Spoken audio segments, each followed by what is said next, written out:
Mr. Wiley, Yes. why did you keep your daughter in a room? Mr. Wiley has no comment. No We comment. haven't had time to discuss the charge. We haven't even seen them. Isolation is much more than being alone. It means cutting out all human contact. But what happens when that's all you know? This is how some children are raised, away from society, estranged from social skills, and with little to no knowledge about interaction. When inserted into society, these children have severe problems adapting, therefore being known as feral children.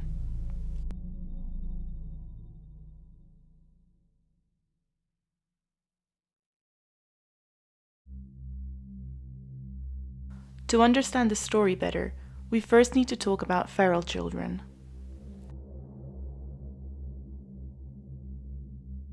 Feral or wild children have been raised away from society and human contact since a very young age.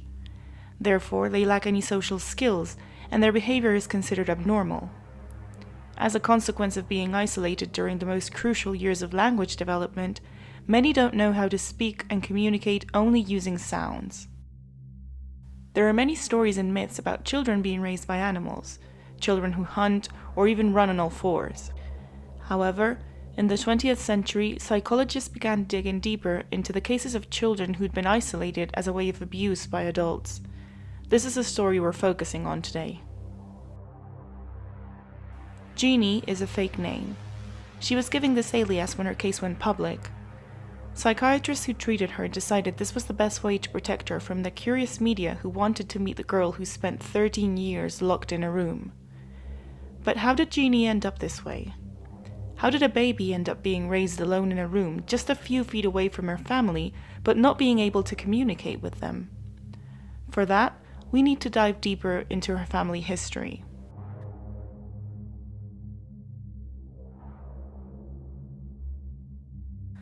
Clark Wiley, Genie's father, was raised in foster homes in the Pacific Northwest. After the death of his father, and with his mother running a brothel, he was neglected and ended up being passed on from foster home to foster home. Apparently, he was given a feminine name as a child, which he hated and changed as soon as he was old enough. It's thought that the neglect from his mother and how he was bullied for his name made him resent her. However, during his early adulthood, mother and son became close. She was trying to make up for past mistakes and tried spending as much time as she could with him. Seeing as his mother was finally taking notice of him, Clark became extremely attached to her, putting her above everyone else. Genie's mother, Irene, was 20 years younger than Clark. As a child, she sustained a head injury, which resulted in neurological damage. Her eyesight was affected, especially one of her eyes, and her condition would only get worse with time. When the couple got married, neighbors and friends remember them being close and seemingly happy. However, behind closed doors, Clark soon became violent towards Irene.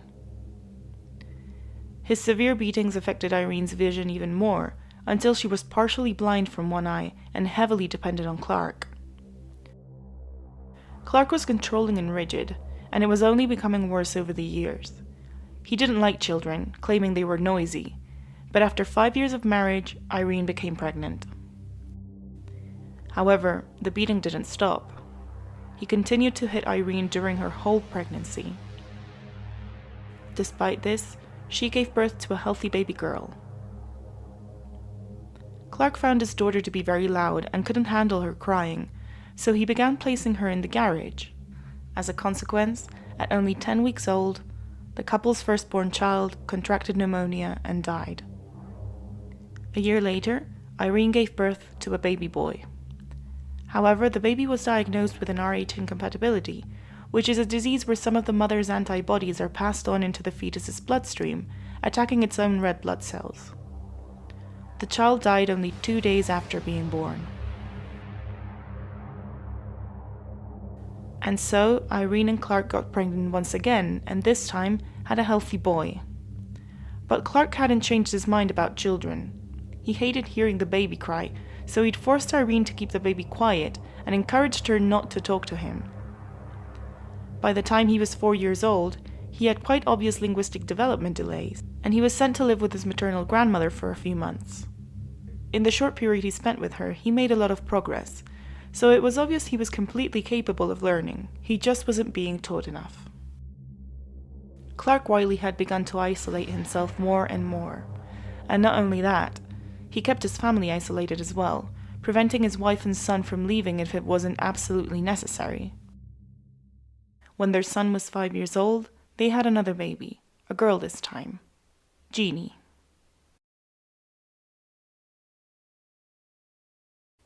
Genie Wiley was born in 1957.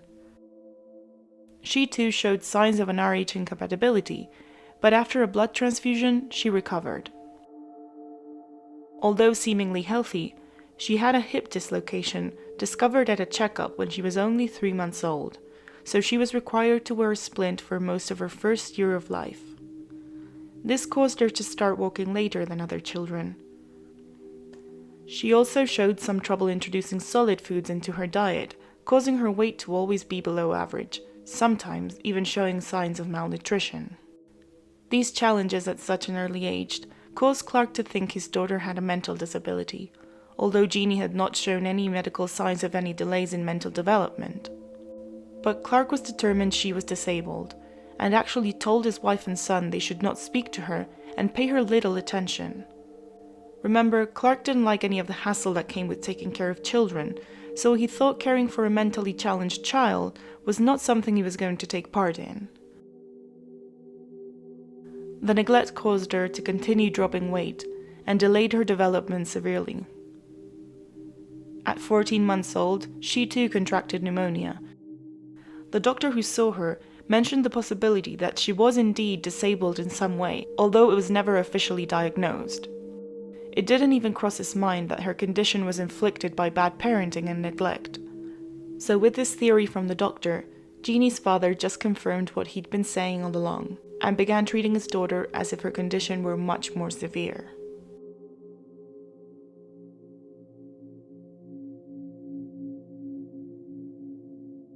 When Genie was about to turn 2 years old, a drunk driver hit Clark's mother, killing her almost instantly.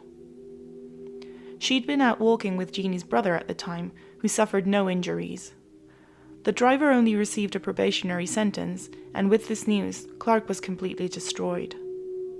He considered society had failed him, and he even went as far as to blame the accident on his 7-year-old son, just because he'd been walking with his grandmother.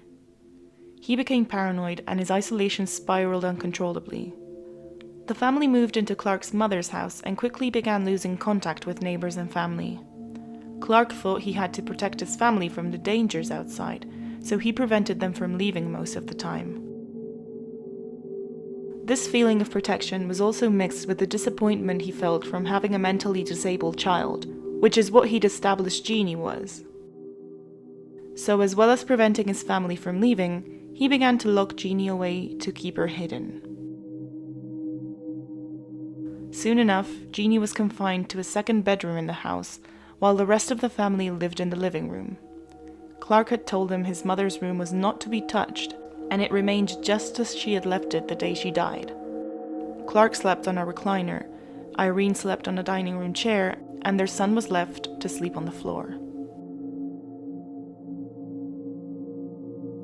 Genie's room was dark, with blacked-out windows, and the only objects Genie interacted with were her crib, a chair, and some curtains. During the day, Genie would be strapped to a child's toilet with a makeshift harness Clark had made himself. At night, he'd tie her to a sleeping bag and put a metal cover over her crib, meaning Genie never stood up and can barely move her arms or her legs. While most children are beginning to run, climb, fall over, and get up again, Genie wasn't able to get up on her own 2 feet. Like we mentioned earlier, Clark didn't like children making noise. He kept a plank in the room, and if Genie ever made a sound, he'd beat her with it. He also began imitating a dog's behavior, growling, barking, and even scratching Genie if she cried or made any noises. Genie was fed mainly baby food and liquids, and was always fed by her father or her brother, under his father's orders. Irene's sight was worse than ever, so she wasn't allowed to feed Genie. According to researchers, Genie was probably fed very quickly, and if she choked or complained in any way, her father would take away the food or even rub it on her face. Knowing this, her mother would try to smuggle food in for her in the middle of the night. But most importantly, Genie was never spoken to. The house was mostly silent anyway. Clark despised noise and prevented his wife and son from even talking to each other. Speaking to Genie was explicitly prohibited. Any conversations they had were always away from Genie's room, so for the year she was locked away, Genie barely heard any words spoken to her and definitely never learned how to speak herself.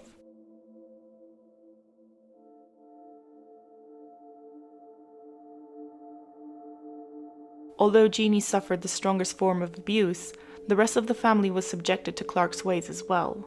He frequently beat his wife and son, especially if they made noise or tried to speak to Genie. Clark kept a diary where he detailed his abuse and authority over his family. They were forbidden to leave the house unless it was necessary. Genie's brother was only allowed to go to school, and when he came back, he had to confirm his identity before being let back in, due to Clark's severe paranoia. To make sure he wouldn't talk about his family with anyone at school, Clark would threaten his son, beat him, and manipulate him into being terrified to speak about any of the abuse going on.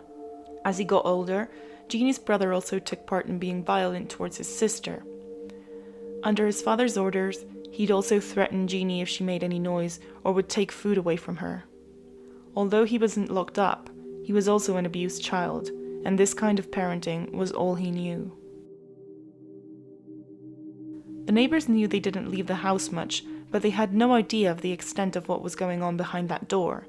Many didn't know of the existence of Genie. The neighbors believed the couple had only one child. Came home from work and the police was here and they came to question us. That's when we found out, what happened and, that they had a little girl. Nobody knew before. Everybody was shocked and just unbelievable. When the doors to the house were finally open, nobody could even possibly imagine the truth of what had been going on inside.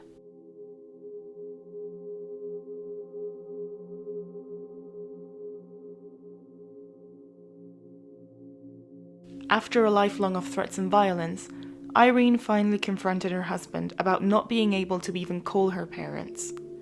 Genie was 13 years old at the time, and her brother, who was already over 18, had run away from home. Genie's mother was finally able to leave and immediately took Genie to her parents' house. At this point, Irene was nearly blind and decided to apply for disability benefits. She took Genie with her. While she was requesting the paperwork, Genie immediately caught the eye of a social worker passing by. The social worker initially thought Genie was autistic, but after speaking with Genie and her mother for a few minutes, she was in shock to find that the girl was actually 13 years old. After evaluating the state she was in, the social worker contacted the authorities, and Genie's parents were arrested, and she was taken to the Los Angeles Children's Hospital.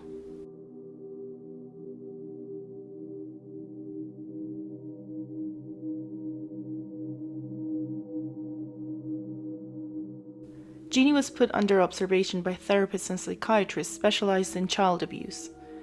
They began trying to find out more about what led to Genie's state, but they could only rely on what their mother told them, since Genie wasn't taken to any doctors after the age of 2. James Kent was the psychiatrist assigned to the case, and although he had frequently worked cases of child abuse, he stated this was nothing like he'd ever seen before. Genie was very small for her age, only 4 feet and barely 59 pounds. Her skin was extremely pale because of the lack of sunlight, and since she never learned how to chew because she was never given solid food, her baby teeth hadn't fallen out.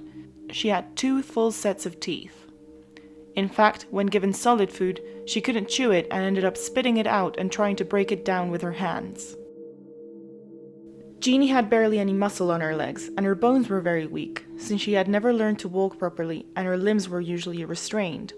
As a consequence, she couldn't stand up straight and always walked with her hands placed in front of her, arms close to her body, similar to how a rabbit would place its front paws.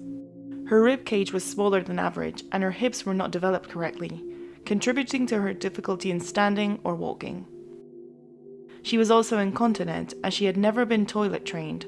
She had either been tied to a toilet or forced to use diapers for 13 years.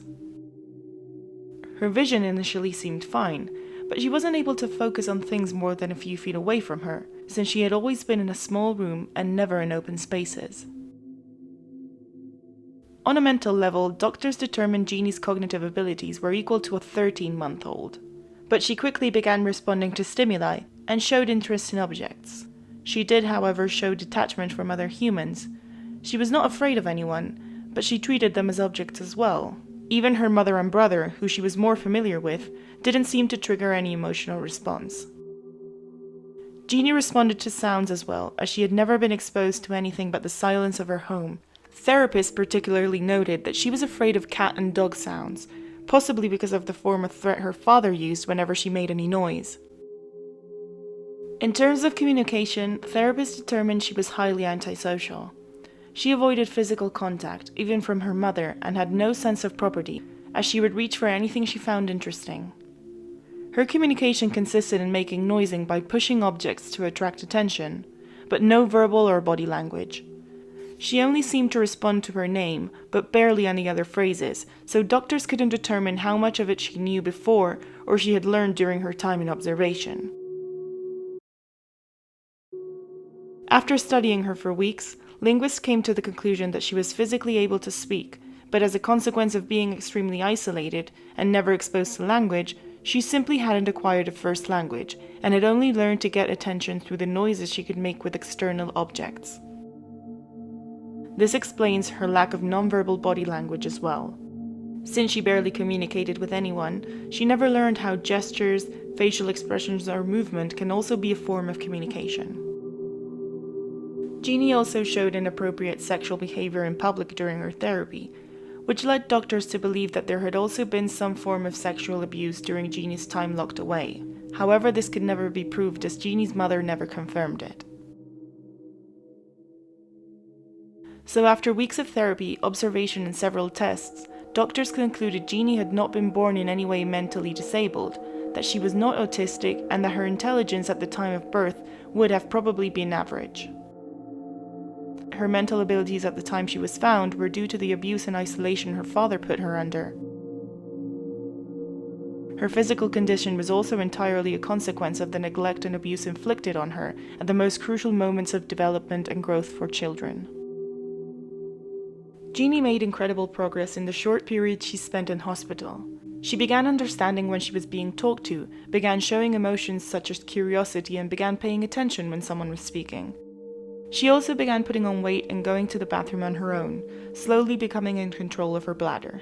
She also began to recognize the doctors who were treating her and would show happiness when they arrived, even trying to make them stay when it was time for them to leave.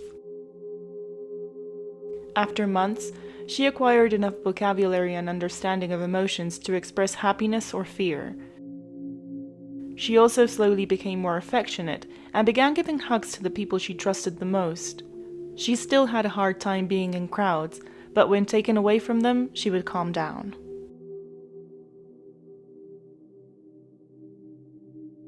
After spending a few months in recovery at the hospital, Jean Butler, Genie's special education teacher at the hospital, began fostering Genie for some time.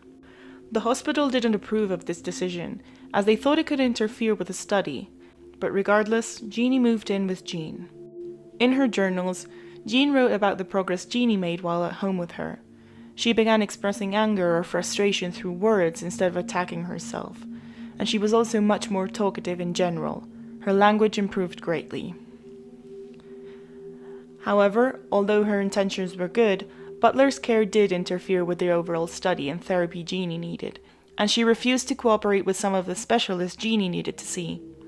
The other doctors thought Butler was keeping Genie's progress to herself in hopes that it would one day make her famous. The authorities decided she was not the best fit to gain full custody of Genie, and the child was moved to a different home. Genie then began living with David Rigler, one of the therapists working the case. Mrs. Rigler was a social worker and had a degree in human development, so the couple were both trained to observe Genie's progress. Although it was meant to be temporary, Genie ended up spending almost 4 years with the Riglers and their children. During her stay with the Wrigglers, Genie continued developing her verbal communication. They focused on teaching her more vocabulary, and at one point, Genie talked briefly about her childhood, meaning she had a recollection of the events that happened to her in her early years. This is how Genie described how her father would beat her. Father hit arm, big wood, Genie cry. Not spit. Father. Hit face, spit. Father hit big stick. Father is angry. Father hit Genie big stick. Father take piece wood hit. Cry. Father make me cry. Father is dead. And she was right. Clark Wiley was dead.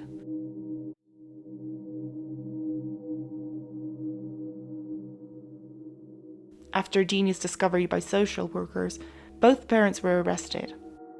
Eventually, the charges against Irene were dropped, as examinations determined she was under abuse as well. Specialists stated the neglect towards her child was caused mainly because of the abuse she endured from her own husband, as well as the visual impairment she suffered from. Clark, however, was charged with child abuse. A few days before one of his court appearances, he committed suicide by shooting himself. In 1975, Genie turned 18. Her mother had been frequently visiting her during her time spent in foster homes, building a relationship with her. Irene's attorney, John Minor, was Genie's legal guardian, although Genie was still living with the Wrigglers. When she turned 18, Genie moved back in with her mother into her childhood home. Legal guardianship was eventually transferred to Irene. However, Genie's mother found it hard to cope with her behavior and quickly asked for help from the health department. Without consulting her therapist, she placed Genie in a series of different foster homes. She also sued the hospital, therapist, and workers who had participated in Genie's studies after the release of the dissertation, Genie, a psycholinguistic study of a modern-day wild child, saying she did not agree with the content and found a lot of it offensive. The lawsuit never went to trial and was eventually dismissed. From 1977 to the early 90s, Genie was placed in many foster homes where she was abused, causing great impact in all of her improvements from the years before. Around 1993, she moved into a facility in an undisclosed location in Los Angeles, where she was finally doing better and taken care of, and was allowed visits from her mother and the Wrigglers, who stayed in contact with her regularly. Not much is known after that. There have been some articles and reports done on her story, and journalists have been able to contact her a handful of times, but not much else is reported. She is living a simple life in a private facility, and her privacy is still respected. Genie's mother died at the age of 87 in 2003. Her brother went on to live his own life after running away from home. He refused to read anything about Genie and only saw her once after leaving. He died in 2011 without having seen his sister for over 40 years.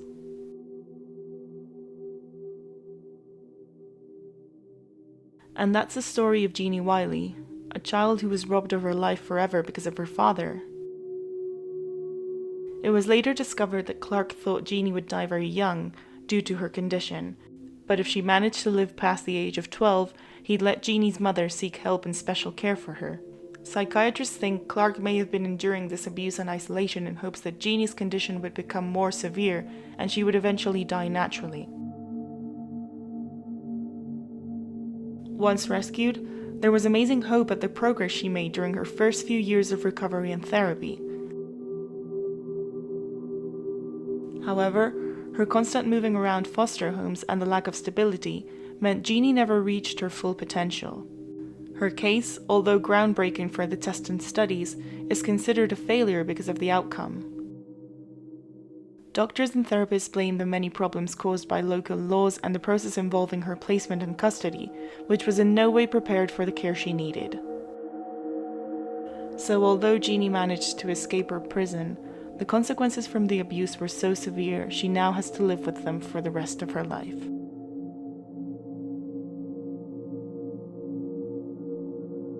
Thank you so much for watching this video. I really hope you enjoyed it, and if you did, please give it a thumbs up. Also, if you enjoy this kind of content, I really hope you subscribe. I put out videos like this all the time, and I'm working on a few new ones for the next few weeks. So I'd really like to see you in the next one. Until then, goodbye.